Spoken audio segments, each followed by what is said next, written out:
ሰላም የፊልም ዓለም ቤተሰቦች፣ በየጊዜው ምርጥ ፊልሞችን በአማረ መልኩ አቀርብላችኋለሁ። ለቻናሉ አዲስ የሆናችሁ እኔን ለማገዝ ሰብስክራይብ በማድረግ ተባበሩኝ።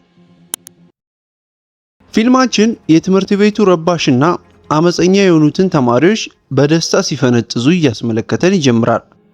ምክንያቱም አንዲት ሴት ትምህርት ቤቱን ለቃ እየወጣች ስለነበረ ነው። ከዛም ያቺ ሴት በቡድን የቆሙ ወንዶች ፊት ቆማ እናያታለን። የነዚህ ዱርዬ ወንዶች መሪያቸው የሆነውን አንዱን ተማሪ እጁን እንደ ሸንኮራ አገዳ ሁለት ቦታ ሰብራለች።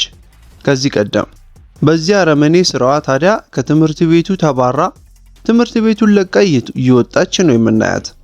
በመባረሯ ታዲያ እነዛ አመፀኛ ተማሪዎች በጣም ተደስተዋል። ምክንያቱም እቺ ሴት ሁሌም ፍትህ ሲዛነፍ የማትወድ በመሆኗ ዱርዬዎቹ ጋር በየጊዜው ትጣላለች። ስሟ ኪም ይባላል።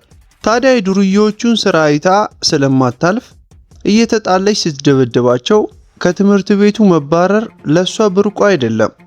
አባቷ የካራቴ ማስተር ነው። ልጅቱን ገና ከህፃንነቷ ጀምሮ ነው ካራቴ ያስተማረ በደንብ ቀጥቅጦ ለዚህ ያበቃት። ታዲያ ኪም አሁን ወደ ሌላ ትምህርት ቤት ልትገባ ነው። አዲሱ ትምህርት ቤት ስትመዘገብ ታዲያ መምህርቷ ከማንም ጋር እንዳትጣላ አስገነዘበቻት። አባቷም እንደውም ጨመረና ልጅቱ በጭራሽ ጸብ እንደማትጀምርና ጋጠወጥ ተማሪዎችን ግን ዋጋቸውን ስለምትሰጣቸው ሁሉም ትምህርት ቤት እንዳባረሯት ተናገረ። ወደ ቤት ሲመለሱም ኪም በአባቷ በጣም ተበሳጨች። ለመምህርቷ ለምን ስለኔ ዝርዝር አድርገ ያንን ሁሉ ሚስጥር ተናገርክብኝ ብላ ተቆጣችው።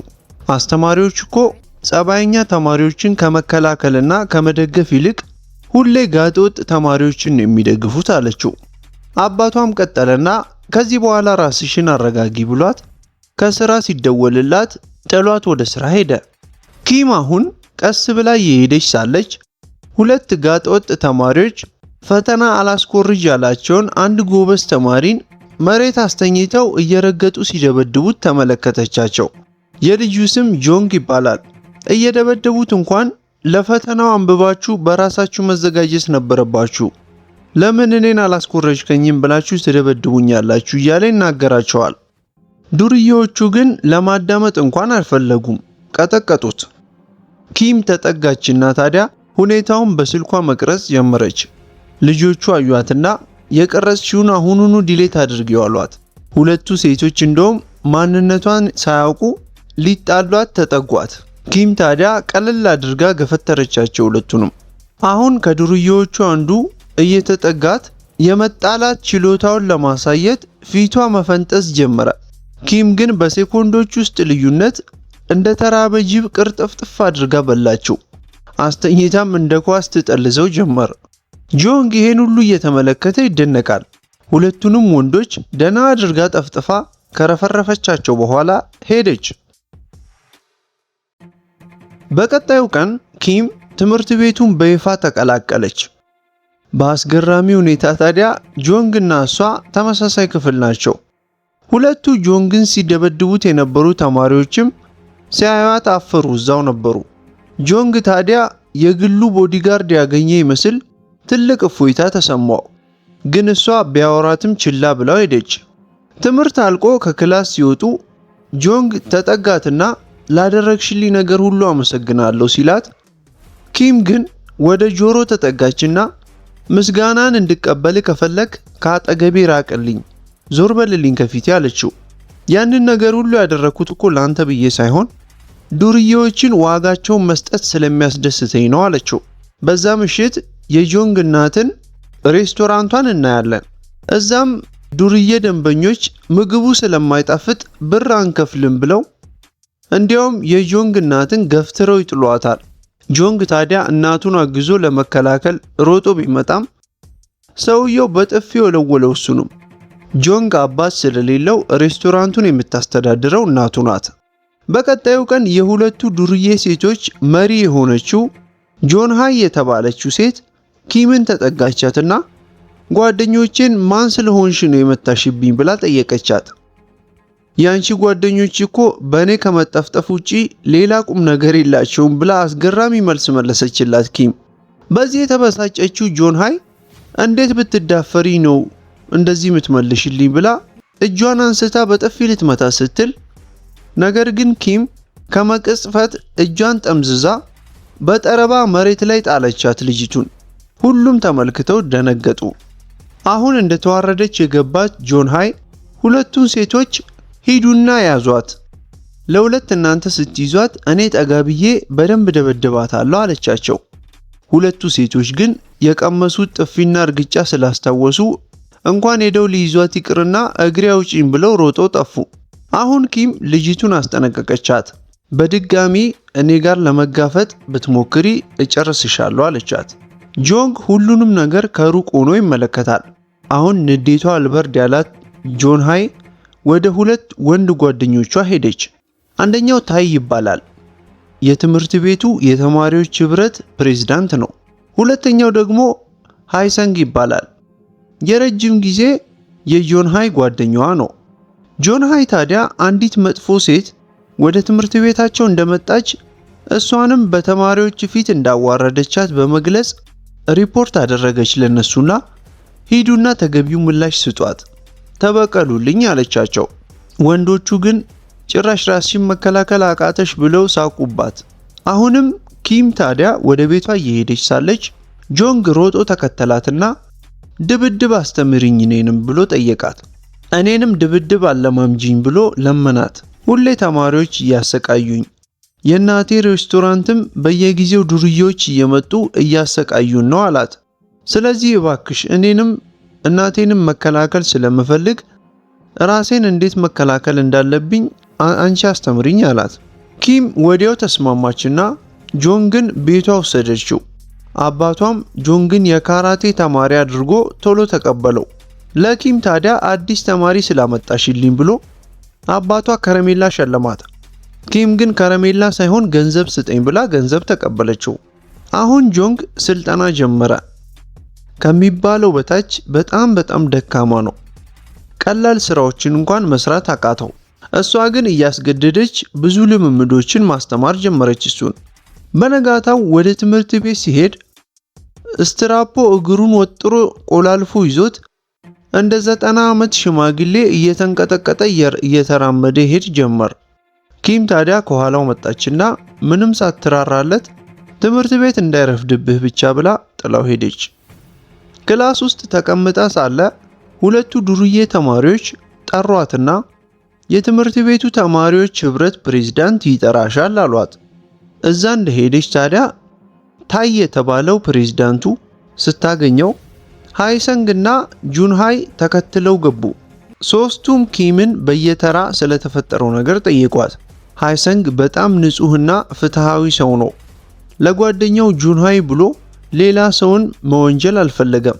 ካዳመጧት በኋላ ነገሩን ሁሉ የቆሰቆሰችው ጁንሃይ መሆኗንና ጥፋተኛዋ ጁንሃይ መሆኗን ተረዱ።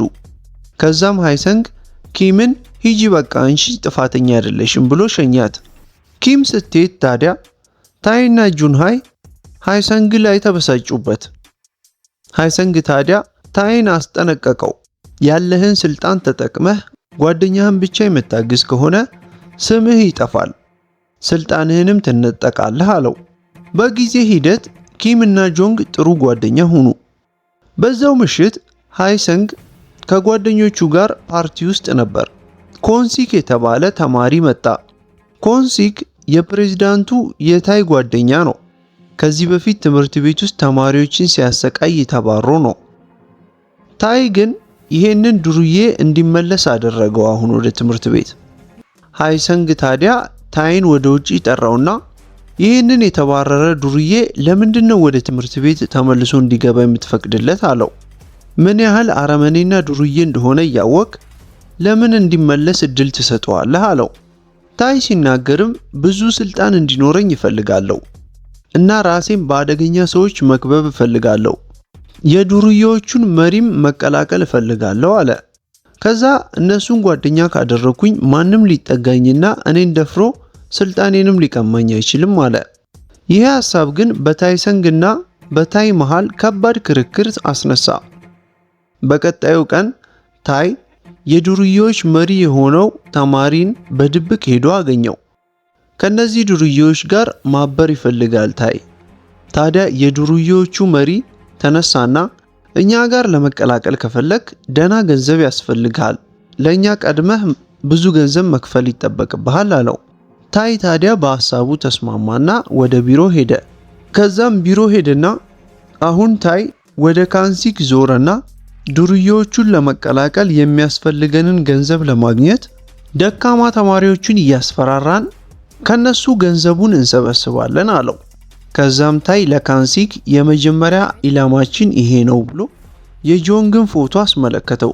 ሄደህ አሰቃይተህ ደብድበህ የመጀመሪያውን ገንዘብ ከሱ ተቀበለህ ይዘና፣ በዚህ መልኩ ስራችንን እንቀጥላለን አለው። ለዚህ ብዬ ነው ወደ ትምህርት ቤቱ የመለስኩህ አለው። ወዲያውኑ ጆንግን ያሰቃዩት የቀድሞ 2 ተማሪዎች በድጋሚ ተጠጉት። አሁንም ከመሬት ተነስተው ረጋገጡት። ግን ጆንግ የአንዱን እጁን ያዘውና እንደ ኳስ እየጠለዘ ወየው እስኪል ድረስ አስጮኸው። በድንገት እንዲህ መጠንከሩ አስደንግጧቸው እነሱ ተገርመው እሱን ሲያዩ እሱ ረጋገጣቸው ሁለቱንም።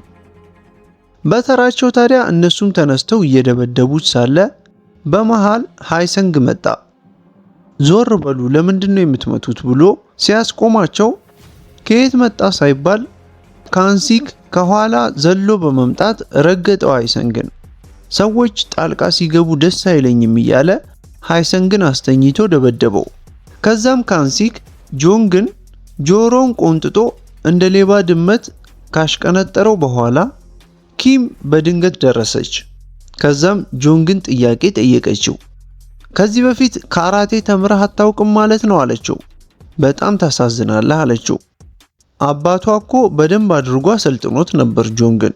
አሁን ኪምን የተመለከተው ካንሲክ ትምህርት ቤቱን የምታሸብሪዋ ሴቷ ተማሪ አንቺ ነሽ ማለት ነው ብሎ እያሽሟጠጠ እየናቃት ነይ እስቲ እኔንም ሞክሪኝ ብሎ ተጠጋት። ኪም ግን እሱንም እስኪጠግብ ድረስ ትቢቱን ማብረጃ ጥሩ እርግጫ ረግጣ ቆልፋ ጣለችው ቶሎ። ከልጅነቷ ጀምራ ፕሮፌሽናል ተደባዳቢ መሆኗን ለሁሉም አስመሰከረች። ይህን የተመለከተው ሃይሰንግ እጅግ ተደነቀ። በጣም በሷ ድብድብ ተገርሞ ብዙ ጥያቄ አእምሮ ላይ ተፈጠረበት። አሁን ኪም ወደ ጆንግ ተጠጋችና በል ወደ ቤትህ ሂድ በቃ ብለው ጥላው ሄደች። ከዛም ሃይሰንግ ጆንግን አስቆመውና ምን አይነት ግንኙነት ነው ከኪም ጋር ያለህ ብሎ ጠየቀው። እንዴት አድርገህ ነው የቀረብካት? እኔም እንደሷ ተደባዳቢ መሆን ስለምፈልግ ልቀርባት እፈልጋለሁ አለ። ጆንግ ታዲያ ሃይሰንግን ይዞ ወደ ኪም አባት ወሰደው። ሰውየው ሃይሰንግንም ለማስተማር እንደ ካራቴ ተማሪ ተቀበለው። ሃይሰንግ የኪምን ፎቶ በግድግዳ ላይ ተሰቅሎ ሲመለከት በጣም ተማረከ። የኪም አባት አሁንም ለጆንግ አንድ ሰው ስላመጣህልኝ ብሎ ኮሚሽን ገንዘብ ከፈለው። አሁን ጆንግ እና ሃይሰንግ ጠንክረው ልምምዳቸውን ተያያዙት። ኪም መጣችና ሃይሰንግን ስትመለከተው ተገርማ ምን እየሰራህ ነው አለችው። እሱም ራሴን ለመከላከል ይሄን ስፖርት መስራት ስላለብኝ ነው፣ ከዛ ውጪ ምንም አይነት ፍላጎት የለኝም ብሎ ነገራት። ጁንሃይ አሁንም ኪምን ልትጣላ ነገር መፈለግ ጀመረች። ግን ሃይሰንግ ደረሰና ገላገላቸው። ሃይሰንግ አሁንም ኪምን ሲደግፋት ጁንሃይ ተናደደች በጣም። ከዚህ በፊት እኮ እኔ እናንተ በጣም የምንዋደድ ጓደኛ ነበር፣ ለምን ተቀያየርክብኝ በድንገት አለችው። ስልኬንም አታነሳም፣ ከኔ ጋር ፓርቲ አትሄድም፣ ምን አድርጌ ነው ግን የገፋኸኝ አለችው። ጁንሃይ ለሃይሰንግ የፍቅር ስሜት እንዳላት ያስታውቅባታል። እሱ ግን እንደ ጓደኛ ብቻ ነው የሚያያት። ለ7 ዓመታት ጓደኛ ነበርን፣ በዛው ብንቀጥል ይሻለናል ብሎ ጥሏት ሄደ። ከዚህ በኋላ ካንሲክ በትምህርት ቤቱ እየዞረ ምስኪን ተማሪዎችን እየደበደበ ገንዘቡን መሰብሰብ ጀመረ። በተጨማሪም አደንዛዥ እጽ ለተማሪዎች እየሸጠ ገንዘቡን ይሰራል። አንድ ቀን ታዲያ ጆንግ የክፍሉ ዱርዬ ተማሪዎች አንድ ምስኪን ተማሪን እየቀጠቀጡ ተመልክቶ ያንን ተማሪ ለማዳን ተጠጋቸው። ጆንግ ገና ከመጠጋቱ አንዱ ዱርዬ ረግጦ ጣለው ጆንግን። በኋላ ጆንግ ወደ ኪም ቤት ተስፋ በቆረጠ ፊት ሄደና ሁሉንም ነገር በግልጽ ነገረው ለሰውየው። አሁንም የምፈልገውን ሰው ልሆን አልቻልኩም ብሎ በግልጽ ነገረው። ይሄን የሰማው ሰውየው ከዛሬ ጀምሮ የተሻሉ ተጨማሪ ስልጠናዎችን እሰጥሃለሁ፣ ማንም አይሳፈጥህም አለው። የኪም አባት አሁን ለየት ያለ ማጥቃት ላይ ያተኮረ ከባድ ቴክኒክ ሰጠው ለጆንግ። በጊዜ ሂደት ጆንግ ጠንካራ እየሆነ መጣ። የኪም አባት አሁን ለስራ ወደ ሩቅ ቦታ ሊሄድ ስለሆነ ተሰናበታቸው ሁሉንም። ፕሬዝዳንቱ ታይ ተማሪዎቹን ከቤት ገንዘብ ሰርቀው እንዲያመጡ እያስገደደ ያስፈራራቸዋል። የተሰበሰበው ገንዘብ ስላልበቃው ማለት ነው። ታዲያ እነ ጆንግ ወጣ ብለው ፊልም ለማየት አሰቡና ወደ ውጪ ወጡ። አይተው ከጨረሱ በኋላም ጌም ዞን በመሄድ ጌም መጫወት ጀመሩ። ጆንግ ሁሉንም ጨዋታ አሸነፋቸው። ከዛም ጆንግ ለመጀመሪያ ጊዜ ሁለቱንም ወደ እናቱ ሬስቶራንት ወስዷቸው ከእናቱም ጋር አስተዋወቃቸው። እናቱም ለመጀመሪያ ጊዜ ልጇ ጓደኞች ይዞ ስለመጣ በጣም ደስ አላት። በዛው ምሽት ሃይሰንግ እና ኪም አብረው ሳሉ ኪም በድንገት ጥያቄ ጠየቀችው ሃይሰንግን። ለምንድን ነው ግን ከኛ ጋር ጓደኛ ለመሆን የፈለግከው አለችው። እሱም ከዚህ በፊት ከተሳሳቱ ጓደኞች ጋር አብሮ እንደነበር በመናገር አሁን ግን ትክክለኛ ሰው በመሆናቸው እነሱን መቅረቡን ተናገረ። በዛው ምሽት ስላሳለፉት ቀን ኪም ከጆንግ ጋር መጻጻፍ ላይ ናት። ኪም ታዲያ ከሃይሰንግ በላይ ጆንግን እንደምትወደው መረዳት ይቻላል። ጆንግም ከመጀመሪያ ትውውቃቸው ጀምሮ ወዷታል እሷን። በቀጣይ ታዲያ ታይ እና ሃይሰንግ ተገናኙ። ታይ በስተመጨረሻ የወንበዴዎቹን ቡድን መቀላቀሉን ለሃይሰንግ ነገረው። ሃይሰንግ ግን በነገሩ በጣም ተናደደ። ተማሪዎቹን እያሰቃየ ገንዘብ ሰብስቦ በዛ ገንዘብም ዱርዬዎቹን መቀላቀሉን የሰማው ሃይሰንግ እጅግ ተበሳጨ። በዚህ ምክንያት አደገኛ ጸብ ተነሳ። ሁለቱ ጓደኛሞች ተፋጁ። ገላጋይ በሌለበት እየተገለባበጡ እስኪበቃቸው እየተጠፋጠፉ ተደባደቡ። ድብድባቸውን ጨርሰው ከተለያዩ በኋላ ታዲያ ታይ ጁንሃይን ጠራትና ሃይሰንግ አሁን ኪምን ስላፈቀራት ከዚህ በኋላ አንቺን ዞሮ አይመለከተሽም አላት። ሊያጣላቸው ብሎ ማለት ነው። ስለዚህ በኪም ላይ በቀል መውሰድ አለብሽ ብሎ ነገራት። ከዛም ታይ ለጁንሃይ መርዝ ሰጣትና ለኪም በሻይ ቀላቅለሽ ስጫትና ራሷን ስታ ትሞታለች አላት። ከዛም ጁንሃይ ሐሳቡን ቶሎ ተቀበለችና ለኪም ደወለችላት። በውሸት ሰበብ እንዲገናኙ አደረገች። ጁንሃይ ታዲያ በጣፈጠ ምላሷ እያወራች ላደረኩሽ ነገር በሙሉ ይቅርታ ብላ ተማጸነቻት ኪምን፣ የውሸቷን ማለት ነው። ኪም ደግሞ ነገሩ እውነት መስሏት በቶሎ ይቅርታውን ተቀበለች። ከዛም በመሃል ጁንሃይ ሃይሰንግን ግን ተወጂዋለሽ እንዴ ብላ ኪምን ጠየቀቻት።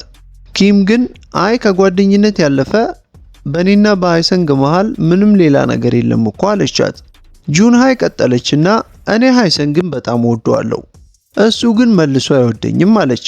ምናልባትም ቆንጆ ስላልሆንኩኝ ነው የማይወደኝ ስትል ኪም ግን አይ ኧረ አንቺ በጣም ቆንጆ ነሽ፣ እንደውም ሁለታችሁ አብራችሁ ብትሆኑ ጥሩ ጥምረት ይወጣችኋል አለቻት። በዚህ ወሬዋ እጅግ የተገረመችው ጁንሃይ ኪምን እስከዛሬ እንዳልተረዳቻትና ኪም በጣም ጥሩ ሰው እንደሆነች ተገነዘበችላት። በዚህም ምክንያት ኪም የተመረዘውን ሻይ ከመጠጣቷ በፊት ጁንሃይ ሐሳቧን ስለቀየረች ሻዩን ደፋችው ከእጇ ላይ። ከዛም ኪም ግራ በመጋባት ምን ሆነሻል ብላ ስትጠይቃት የተማሪዎቹ ፕሬዝዳንት የሆነው ታይ ድንገት መጣና ጁንሃይን በጥፊ ብሎ ዘረራት። ከዛም ታይ ወደ ኪም ዞሮ ያለማቋረጥ ኪምን ደበደባት። ካንሲክ ኪምን አንቋት ስለነበር ከኋላ ኪም ምንም ማድረግ አልቻለችም፣ ተደበደበች። ከዛም ታይ ለሃይሰንግ ደወለለትና ሁሉንም ነገር ነግሮት ቶሎ እንዲመጣ አዘዘው። ይህን የሰማው ሃይሰንግ ነገሩን ለጆንግ ነግሮ ሁለቱም እየከነፉ ሄዱ። ሁለቱ ሲደርሱ ታዲያ ካንሲክ ቀደም ብሎ ግብረ አበሮቹን ሰብስቦ ጠበቃቸው ለጸብ። የኪም አባት ጋር ፍልሚያ የሰለጠኑት ጆንግ እና ሃይሰንግ ታዲያ ትልቁን ጸብ በአደገኝነት ተደባድበው አሸነፉ። ጸቡ ለረጅም ጊዜ ቀጥሎ ሃይሰንግ በስተመጨረሻ ካንሲክን አሸነፈው። ቀሪዎቹ ተማሪዎች መሪያቸው ሃይሰንግ መሸነፉን ሲያዩ ተስፋ ቆርጠው እዛው ወድቀው ቀሩ። በተመሳሳይ ሰዓት ኪምን አስሮ የነበረው ካይ ቪዲዮ ሊቀርጻት ሲል ሃይሰንግ እና ጆንግ ሮጠው ደረሱላት። ታይ በንዴት ኪምን መሬት ላይ ደፋትና የተሰባበረ መስታወት ፊቷ ጋር በማስቀመጥ ፖሊስ ለመጥራት ብታስቡ ፊቷን በዚህ መስታወት ቆራርጬ አበላሻታለሁ አላቸው። ሁለታችሁም ስልካችሁን አስቀምጡ ብሎ አዘዛቸው። ታይ አሁን ሃይሰንግን ወደኔ ተጠጋ ብሎ ጠራውና በግድ ይቅርታ እንዲጠይቀው ነገረው። ከዛም ሃይሰንግ ይቅርታ እየጠየቀው እያለ ታይ አስተኝቶ እየደበደበ አሰቃየው። ከዛም ይህንን የተመለከተው ጆንግ ነገሩን ለማገዝ ብሎ ዘሎ ቢገባም ታይ ግን አደገኛ ስለነበር ጆንግን ደም በደም እስኪሆን ድረስ ደበደበው። ጆንግ ለሞት እስኪቃረብ ድረስ በታይ ክፉኛ ተደበደበ። እሱን ደብድቦ ዞር ሲል ግን ኪም የታሰረችበትን ፈታ ተሰውራለች። ከዛ ኪም አሁን ከተሰወረችበትና ከተደበቀችበት ወንበር ዘላ ወጣችና ያንን አረመኔ ያገላበጠች ደበደበችው እስኪ በቃት ድረስ። ማንም ወንድ አሸንፎት ማያውቀውን ጀግናዋ ሴት ግን እንደገና ዳቦ ከላይና ከታች እያነደደች አበሰለችው እስኪ በቃት ድረስ ጠፈጠፈችው። ከዚህ በኋላ እንኳን እነዚህን ጓደኞቼን ይቅርና በትምህርት ቤቱ ማንንም ሰው እንዳትነካ ብላ የህይወት ዘመን ትምህርትን ሰጠችው። በስተመጨረሻም ዘለለችና በእርግጫ ብላ ጨረሰችው።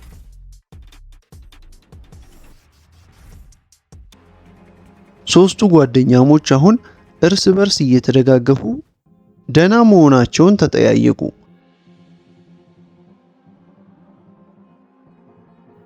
ጁንሃይ እና ሁለቱ ሴት ጓደኞቿ የኪምን ዝና ሰምተው በመማረካቸው እነሱም ካራቴ ለመማር የኪም አባት ጋር ሄዱ። ኪም እና ጆንግ በልባቸው እንዳሰቡት ፍቅረኛ ማቾች ሆኑ አሁን። በዚህም ጣፋጭ አጨራረስ ፊልማችንም እዚህ ጋር ያበቃል። ውድ ተመልካቾቼ እንዲህ አይነትና ሌላ ምርጥ ፊልሞችን ከኛ ለማግኘት ቻናሉን ሰብስክራይብ በማድረግ ቤተሰብ እንድትሆኑ በድጋሚ ጠይቃችኋለሁ።